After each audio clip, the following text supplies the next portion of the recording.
ಶ್ರೀಗುರುಭ್ಯೋ ನಮಃ. ಹರಿ ಓಂ. ಶ್ರೀಮದಾನಂದತೀರ್ಥ ಭಗವತ್ಪಾದಾಚಾರ್ಯ ಗುರುಭ್ಯೋ ನಮಃ. ಹರಿ ಓಂ. ಯೋऽन्तः ಪ್ರವಿಶ್ಯ ಮಮ ವಾಚಮಿಮಾಂ ಪ್ರಸುಪ್ತಾಂ ಸಂಜೀವಯತ್ಯಖಿಲ ಶಕ್ತಿಧರಸ್ವಧಾಮ್ನಾ अन्यांश हस्तचरणश्रवणत्वगादीन् प्राणान् नमो भगवते पुरुषाय तुभ्यम्. ಸಮಸ್ತ ಗುರುಭ್ಯೋ ನಮಃ. ಹರೇ ಶ್ರೀನಿವಾಸ. ನಾವು ನಿನ್ನೆ ದಿವಸ ಪಾಪ ಪುಣ್ಯದ ಬಗ್ಗೆ ಸ್ವಲ್ಪ ಚಿಂತನೆ ಮಾಡಿದ್ದೇವೆ. ಪದ್ಮಪುರಾಣದಲ್ಲಿ ಸುಮನ ಮತ್ತು ಸೋಮ ಶರ್ಮ ಇವರಿಬ್ಬರ ಸಂವಾದದಲ್ಲಿ ಪುಣ್ಯ ಮತ್ತು ಪಾಪ ಇದ್ರ ಬಗ್ಗೆ ಚರ್ಚೆ ನಡೀತೆ. ಸುಮನ ಸೋಮಶರ್ಮಗೆ ಮಕ್ಕಳಿಲ್ಲ.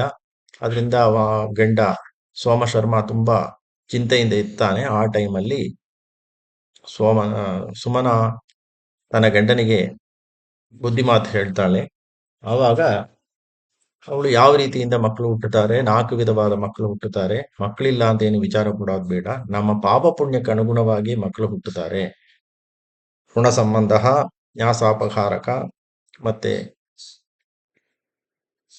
ಲಾಭಪ್ರದ, ಉದಾಸೀನ ಅಂತ 4 ವಿಧವಾದ ಮಕ್ಕಳು ಹುಟ್ಟುತ್ತಾರೆ. ಅದು ನಮ್ಮ ಪಾಪ ಪುಣ್ಯಕ್ಕೆ ಅನುಗುಣವಾಗಿ ಅವರು ಹುಟ್ಟುತ್ತಾರೆ. ಆದ್ರಿಂದ ಇದ್ರ ಬಗ್ಗೆ ನಾವು ಚಿಂತೆ ಮಾಡಬಾರ್ದು ಅಂತ ಹೇಳ್ತಾಳೆ. ಆಮೇಲೆ ಸೋಮ ಶರ್ಮ ಕೇಳ್ತಾನೆ, ಬುಕ್ಕೆ ಪುಣ್ಯ ಮಾಡಬೇಕು ಅಂದ್ರೆ ಏನ್ ಮಾಡ್ಬೇಕು? ಮಕ್ಕಳಿಲ್ಲ ಅಂತ ಸುಮ್ಮನೆ ಇರೋಕ್ಕಾಗಲ್ಲ. ನಾವು ಹೇಗಾದ್ರೂ ಮಕ್ಕಳನ್ನ ಪಡೆಯಬೇಕು.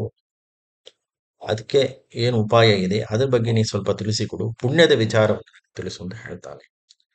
ಆ ವಿಚಾರವನ್ನು ಸುಮನ ಹೇಳ್ತಾ ಇದ್ದಾರೆ. ಪುಣ್ಯ ಎಂಬುದು ಅದು ಒಂದು ಎಂಡ್ ಪ್ರಾಡಕ್ಟ್. ಅಂದ್ರೆ ಒಂದು ಫ್ಯಾಕ್ಟ್ರಿಲಿ ಒಂದು 4-5 ಇಂಗ್ರೀಡಿಯೆಂಟ್ಸ್, ರಾ ಮೆಟೀರಿಯಲ್ಸ್ ಎಲ್ಲ ಸೇರಿಸಿ 4-5 ಪದಾರ್ಥನ ಸೇರಿಸಿ ಫೈನಲ್ ಆಗಿ ಬರೋ ಪ್ರಾಡಕ್ಟ್ ಬಂದು ಪುಣ್ಯ. ಆ ತರ ಶಾಸ್ತ್ರದಲ್ಲಿ ತಿಳಿಸ್ತಾರೆ. ಅದ್ರ ಏನು ಅಂತ ತಿಳಿಯೋಣ. ನಾರ್ಮಲ್ ಆಗಿ ಮಕ್ಕಳು ಬೇಕು ಅಂತ ನಾವು ಹೇಳ್ತೇವೆ. ಆದ್ರೆ ಮಕ್ಕಳು ಒಂದು ಬರೋದು ಒಂದು ದೊಡ್ಡ ಆಶ್ಚರ್ಯ ಇಲ್ಲ. ಗಂಡು ಹೆಣ್ಣು ಸೇರಿದ್ರೆ ಮಕ್ಕಳಾಗತ್ತೆ. ಆದ್ರೆ ಒಳ್ಳೆಯ ಮಗ ಬರಬೇಕು.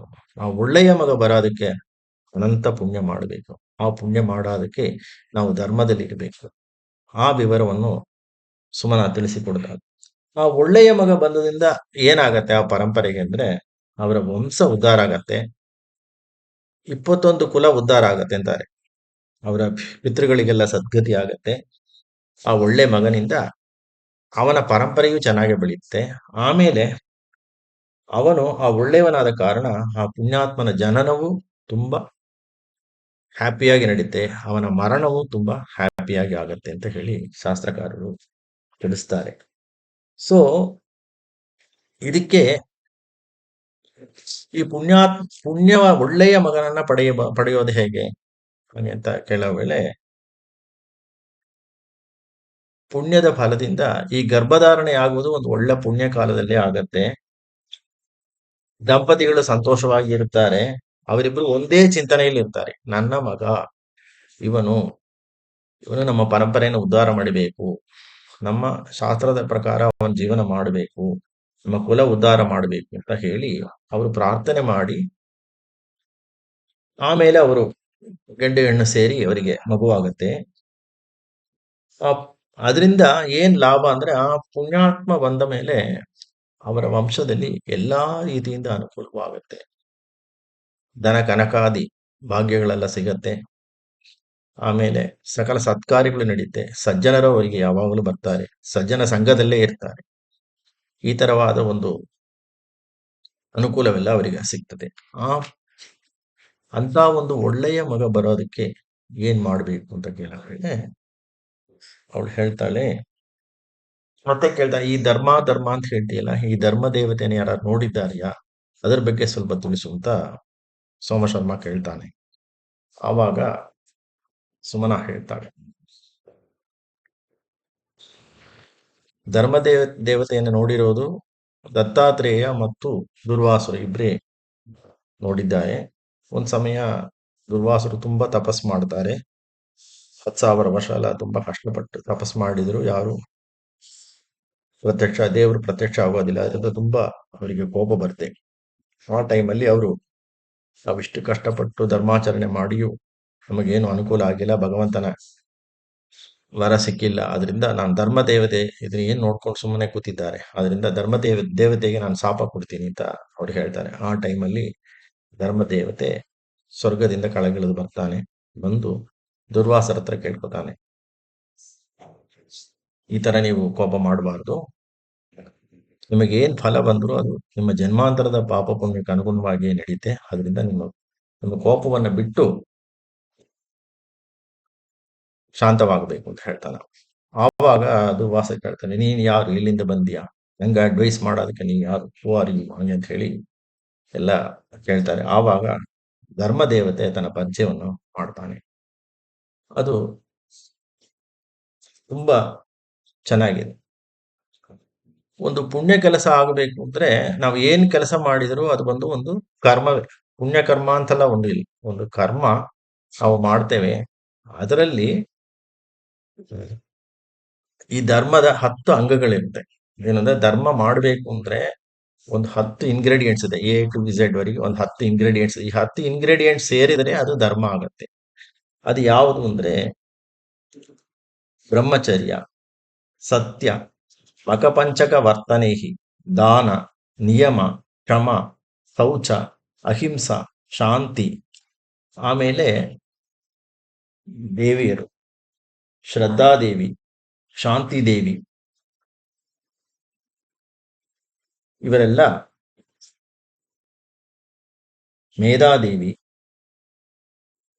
ಇವರೆಲ್ಲ ಆ ಪ್ರಜ್ಞಾದೇವಿ, ದಯಾದೇವಿ, ಇವರೆಲ್ಲ ಧರ್ಮದೇವತೆಯ ಪರಿವಾರಗಳು.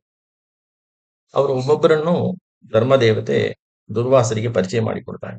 ನಾನು ಧರ್ಮದೇವತೆ, ಎಲ್ಲಾ ರೀತಿಯಲ್ಲೂ ನಾನು ಜನರ ಪಾಪ ಪುಣ್ಯಕ್ಕೆ ಅನುಗುಣವಾಗಿ ಅವರಿಗೆ ಫಲವನ್ನು ಕೊಡ್ತೇನೆ. ಭಗವಂತ ಆದೇಶ ಮಾಡಿದಂತೆ ನಾನು ಎಲ್ಲಾ ಕಾರ್ಯವನ್ನು ಮಾಡ್ತಾ ಇದ್ದೀನಿ. ನಮ್ಮ ಪರಿವಾರ ನನ್ಗ ಪರಿಚಯ ಮಾಡಿಸ್ತೀನಿ ಅಂತ ಹೇಳಿ ಒಬ್ಬೊಬ್ಬರಾಗಿ ತಿಳಿಸ್ತಾನೆ. ಅದನ್ನ ಸ್ವಲ್ಪ ಶಾರ್ಟ್ ಆಗಿ ನಾವು ನೋಡೋಣ. ಒಂದು 10 ಅಂಗಗಳಿದೆ. ಯಾಕೆಂದ್ರೆ ಹೆಂಗೆ ಅಂದ್ರೆ ಈ ಒಂದು ಪುಣ್ಯ, ಒಂದು ಕಾರ್ಯ ಬಂದು ಪುಣ್ಯ ಆಗಬೇಕೆಂದ್ರೆ 10 ಇಂಗ್ರೀಡಿಯೆಂಟ್ಸ್ ಅದ್ರಲ್ಲಿ ಇರಬೇಕು. ಅಂತ ನಾನು ಇವಾಗ ಹೇಳಿದ್ದು ಬ್ರಹ್ಮಚರ್ಯ, ಸತ್ಯ, ತಪಸ್ಸು, ದಮ. ಬ್ರಹ್ಮಚರ್ಯ ಅಂದ್ರೆ ಏನು? ಸದಾ ಸರ್ವಕಾಲವೂ ಭಗವಂತನ ಚಿಂತನೆ. ಸತ್ಯ, ನಾವು ಮಾಡೋ ಕೆಲಸದಲ್ಲಿ ಯಾವುದು ಕಳ್ಳತನ ಇರಬಾರ್ದು. ತಪಸ್ಸು, ಯಾವ ಕಾಲದಲ್ಲಾದ್ರೂ ಭಗವಂತನನ್ನ ನಾವು ನೋಡ್ಬೇಕು, ಭಗವಂತನ ಅನುಗ್ರಹ ಆಗಬೇಕು ಎಂಬ ಒಂದು ತಪಸ್ಸಿರ್ಬೇಕು, ಆ ದೀಕ್ಷೆ ಇರಬೇಕು. ದಮ, ಇಂದ್ರಿಯ ನಿಗ್ರಹ, ನಾವು ತಪ್ಪು ಕೆಲಸ ಮಾಡದೆ ನಾರ್ಮಲ್ ಆಗಿ ಒಳ್ಳೆ ಬಿಹೇವಿಯರ್ ಇಂದ ಇರ್ಬೇಕು, ಅದೇ ದಮ ಅಂತ ಹೇಳೋದು. ಮತ್ತೆ ನಿಯಮ, ನಿಯಮ ಅಂದ್ರೆ ಒಂದು ಕೆಲಸ ಮಾಡ್ಬೇಕು ಅಂದ್ರೆ, ಒಂದು ಹೋಮ ಮಾಡ್ಬೇಕು ಅಂದ್ರೆ ದೇಸ್ ಅ ಪ್ರೊಸೀಜರ್. ಆ ಪ್ರೊಸೀಜರ್ ಪ್ರಕಾರ ಹೋಮ ಮಾಡ್ಬೇಕು. ಅದನ್ನ ಪಾಲನೆ ಮಾಡದೇ ಇದ್ರೆ ಅದಕ್ಕೆ ರಿಸಲ್ಟ್ ಬರೋಲ್ಲ, ಸುಮ್ಮನೆ ಆಗ್ತೀವಿ, ಕೆಲಸ ಆಗತ್ತೆ ಅಷ್ಟೇ. ಆಮೇಲೆ ಶೌಚ, ಶೌಚ 2 ರೀತಿಯಾದ ಶೌಚ ಇದೆ.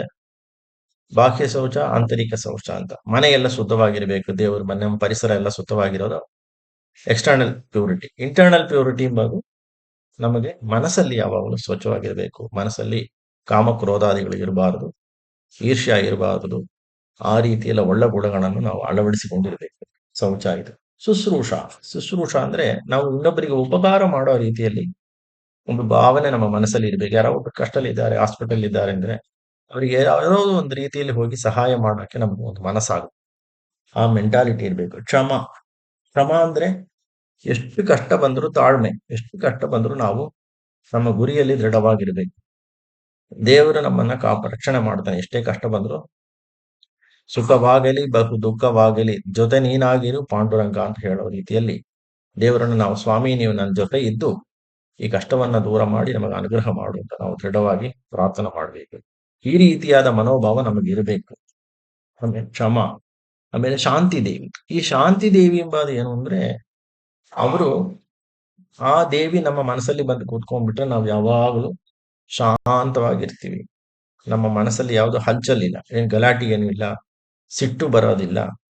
ಎಲ್ಲಾರಲ್ಲೂ ಒಂದು ಒಳ್ಳೆ ಗುಣ ನೋಡುವ ಒಂದು ಮನೋಭಾವನೆ ನಮಗೆ ಬರುತ್ತದೆ. ಆ ರೀತಿಯಲ್ಲಿ ಒಳ್ಳೆ ಮಾತುಗಳು, ಮಿತ ಭಾಷಾ, ಜಾಸ್ತಿ ಏನು ಮಾತಾಡೋದಿಲ್ಲ. ಆಮೇಲೆ ಎಲ್ಲಾ ರೀತಿಯಲ್ಲೂ ಸಂತೃಪ್ತಿ, ಸಾಕು ಎಂಬ ಒಂದು ಮೆಂಟಾಲಿಟಿ, ಆ ಭಾವನೆ ಎಲ್ಲ ನಮ್ಮ ಮನಸ್ಸಿಗೆ ಬಂದ್ರೆ ಶಾಂತಿ ದೇವಿ ನಮ್ಮ ಮನಸ್ಸಲ್ಲಿ ಇದ್ದಾಳೆ ಅಂತ ಅರ್ಥ. ಅಹಿಂಸಾ. ಅಹಿಂಸಾ ಹೇಗೆ ಅಂದ್ರೆ ನಾವು ಯಾರಿಗೂ ಕಷ್ಟ ಕೊಡಬಾರ್ದು. ಫಿಸಿಕಲಿ ಅಂಡ್ ಮೆಂಟಲಿ ಎರಡು ರೀತಿಯಲ್ಲೂ ಕಷ್ಟ ಇದೆ. ಸೊ ನಾವು ಯಾರು ದುಷ್ಟ ಚುಚ್ಚು ಮಾತುಗಳು ಆಡದೆ ಎಲ್ಲಾ ರೀತಿಯಲ್ಲೂ ಎಲ್ಲರಿಗೂ ಅನುಕೂಲವಾಗಿ ನಾವು ಮಾತಾಡಬೇಕು. ಆ ರೀತಿಯಲ್ಲಿ ಇರಬೇಕು. ಆಮೇಲೆ ಶ್ರದ್ಧಾದೇವಿ. ಶ್ರದ್ಧಾದೇವಿ ಏನ್ ಮಾಡ್ತಾಳೆ ಅಂದ್ರೆ ನಮ್ಮ ಮನಸ್ಸಲ್ಲಿ ಬಂದ್ರೆ ನಮ್ಮ ಕೆಲಸ ಎಲ್ಲ ಫೋಕಸ್ಡ್ ಆಗಿರುತ್ತೆ. ನಾವು ಯಾವ ಕೆಲಸ ಮಾಡಿದ್ರು ಪರ್ಫೆಕ್ಟ್ ಆಗಿ ಮಾಡ್ತೀವಿ. ಅದ್ರಲ್ಲಿ ಏನೂ ಕಮ್ಮಿ ಇರೋದಿಲ್ಲ. ಪರ್ಫೆಕ್ಟ್ ಕನ್ಕ್ಲೂಷನ್ಲಿ ಅದು ಬರುತ್ತದೆ. ಆ ಶ್ರದ್ಧಾದೇವಿ ನಮ್ಮ ಮನಸ್ಸಲ್ಲಿ ಬರಬೇಕು. ಆಮೇಲೆ ಮೇಧಾದೇವಿ. ಮೇಧಾದೇವಿ ಏನ್ ಮಾಡ್ತಾಳೆ ಅಂದ್ರೆ ನಮ್ಮ ಮನಸ್ಸಲ್ಲಿ ಬಂದ್ರೆ ಈ ಮೇಧಾದೇವಿ ಎಂಬುದು ಮೆಮರಿ ಪವರ್. ನಾವು ಏನ್ ವಿಷಯ ತಿಳ್ಕೊಂಡ್ರು ಅದು ಅಲ್ಲಿ ಸ್ಟೋರ್ ಆಗುತ್ತೆ. ಅದು ಪ್ರಾಪರ್ ಆಗಿ ಯೂಸ್ ಆಗ್ಬೇಕು. ಯಾವಾಗ ಬೇಕೋ ಅದು ಹೊರಗೆ ಬಂದು ಯೂಸ್ ಆಗಬೇಕು. ಅದು ಆಗ್ಬೇಕು ಅಂದ್ರೆ ನಾವು ಒಳ್ಳೆ ರೀತಿಯಲ್ಲಿ ನಮ್ಮ ಚಟುವಟಿಕೆ ಇರಬೇಕು. ಆವಾಗ ಆ ಮೇಧಾದೇವಿ ಸಂತೋಷ ಪಟ್ಟು ನಮ್ಮಲ್ಲಿ ಬಂದು ಸ್ಟೇ ಮಾಡ್ತಾಳೆ. ಇವರೆಲ್ಲ ತತ್ವಾಭಿಮಾನಿ ದೇವತೆಗಳು. ಇವರೆಲ್ಲ ನಮ್ಮ ಮನಸ್ಸಲ್ಲಿ ಬಂದು ಕೂಡ ವೇಳೆ ನಮಗೆ ಒಳ್ಳೆ ಚಿಂತನೆ ಬರುತ್ತದೆ. ಎಲ್ಲಾ ವಿಷಯವೂ ಟೈಮಿಗೆ ನಮಗೊಂದು ಮೆಮರಿಗೆ ಬಂದು ಸಕಲ ಕೆಲಸವು ಜಯವಾಗುತ್ತೆ. ಮೇಧಾಶಕ್ತಿ. ಆಮೇಲೆ ಪ್ರಜ್ಞಾದೇವಿ. ಪ್ರಜ್ಞಾದೇವಿ ಅಂದ್ರೆ ಒಳ್ಳೆ ಜ್ಞಾನ. ಒಳ್ಳೆ ಜ್ಞಾನ ನಮಗೆ ಸಿಗ್ತದೆ. ನಾವೇನಂದ್ರೆ ಒಂದು ಯಾವುದೋ ಒಂದು ಶಾಸ್ತ್ರ ಓದಬೇಕು, ಯಾವುದೋ ಒಂದು ಸಬ್ಜೆಕ್ಟ್ ಓದಬೇಕು ಅಂದ್ರೆ ಅದು ತಕ್ಷಣ ನಮಗೆ ಅರ್ಥ ಆಗತ್ತೆ. ಒಂದ್ಸಲಿ ಓದಿದ್ರೆ ನಮಗೆಲ್ಲ ಈಸಿಯಾಗಿ ಅನುಕೂಲ ಆಗತ್ತೆ. ಮೆಮರಿಗೂ ಬರುತ್ತೆ ನಮಗೆ. ಆ ತರ ಇರುತ್ತೆ. ಆ ರೀತಿಯಲ್ಲಿ ಈ 10 ಗುಣಗಳು ಮತ್ತು ಈ ಶ್ರದ್ಧಾದೇವಿ, ಆಮೇಲೆ ಮೇಧಾದೇವಿ, ಪ್ರಜ್ಞಾದೇವಿ, ದಯಾದೇವಿ ಇವರೆಲ್ಲ ಧರ್ಮದೇವತೆಗಳೋಡ ಪರಿವಾರ. ಇವರೆಲ್ಲ ನಮ್ಮ ಮನಸ್ಸಲ್ಲಿ ಬಂದು ಇರಬೇಕು. ಆ ಕರ್ತ ಒಂದು ಈ ಎಲ್ಲಾ ಗುಣಗಳಿಂದ ಕೂಡ್ಕೊಂಡು ಒಂದು ಕೆಲಸವನ್ನು ಮಾಡಿದರೆ ಅದು ಧರ್ಮಾಚರಣೆ ಆಗುತ್ತೆ. ಆ ಧರ್ಮಾಚರಣೆಯೋಡ ಪ್ರಾಡಕ್ಟ್ ತಾನೆ, ಫೈನಲ್ ಪ್ರಾಡಕ್ಟ್ ತಾನೆ ಪುಣ್ಯ. ಅದು ನಮ್ಮ ಅಕೌಂಟಿಗೆ ಬಂದು ಸೇರುತ್ತೆ. ಈ ಪುಣ್ಯ ಏನಾಗುತ್ತೆ ಅಂದ್ರೆ ಇದನ್ನ ಖರ್ಚು ಮಾಡಿ ನಾವು ಸ್ವಲ್ಪ ಎಂಜಾಯ್ ಮಾಡಿದೆ ಅಂದ್ರೆ ಅದು ಖರ್ಚಾಗುತ್ತೆ. ಜಸ್ಟ್ ಲೈಕ್ ಬ್ಯಾಂಕ್ ಬ್ಯಾಲೆನ್ಸ್ ಅದು ಖರ್ಚಾಗುತ್ತೆ. ಅದರಿಂದ ಸತತವಾಗಿ ಪುಣ್ಯ ಬರಬೇಕು. ಅದಾದ ಅನಂತ ಪುಣ್ಯ ಅಂತ ಹೇಳ್ತಾರೆ. ಅದು ಬರಬೇಕು ಅಂದ್ರೆ ನಾವೇನ್ ಮಾಡ್ಬೇಕು? ಭಗವಂತನ ಸ್ಮರಣೆ ಸದಾ ಸರ್ವಕಾಲವು ನಾವು ಇಟ್ಕೊಂಡಿದ್ರೆ ನಮಗೆ ಬಂದು ಆ ಪುಣ್ಯ ಬಂದು ಅನ್ಲಿಮಿಟೆಡ್ ಪುಣ್ಯ ಆಗತ್ತೆ. ಯಾವಾಗಲೂ ಅದು ಕಮ್ಮಿ ಆಗೋಲ್ಲ. It is always full. ಆ ತರ ಒಂದು ಅನುಕೂಲ ನಮಗೆ ಸಿಗ್ತದೆ. ಅದಕ್ಕೆ ಭಗವಂತನ ಸ್ಮರಣೆ, ಭಗವಂತನ ಮಾಡಿದ ಉಪಕಾರ, ಶರಣಾಗತಿ ಮನೋಭಾವ ಇದೆಲ್ಲ ನಮ್ಮಲ್ಲಿ ಬರಬೇಕು. ಆ ರೀತಿಯಲ್ಲಿ ನಾವು ಚಿಂತನೆ ಮಾಡಿ ನಾವು ಧರ್ಮ ಕಾರ್ಯವನ್ನು ಮಾಡಿದರೆ ನಮಗೆ ಪುಣ್ಯ ಸಿಗತ್ತೆ. ಹಾಗೆ ಅಂತ ಧರ್ಮ ದೇವತೆ ಬಂದು ದುರ್ವಾಸೆಗೆ ತಿಳಿಸ್ತಾನೆ. ಆಮೇಲೆ ಧರ್ಮ ಮಾಡೋದು ತುಂಬಾ ಕಷ್ಟ. ಧರ್ಮದ ಬೇರೆ ಯಾವಾಗಲೂ ದುಃಖ, ಆದರೆ ಪಾಪದ ಬೇರೆ ಯಾವಾಗಲೂ ಸುಖ. ಆರಾಮಾಗಿರೋನು ಪಾಪ ಮಾಡ್ತಾನೆ ಇರ್ತಾನೆ.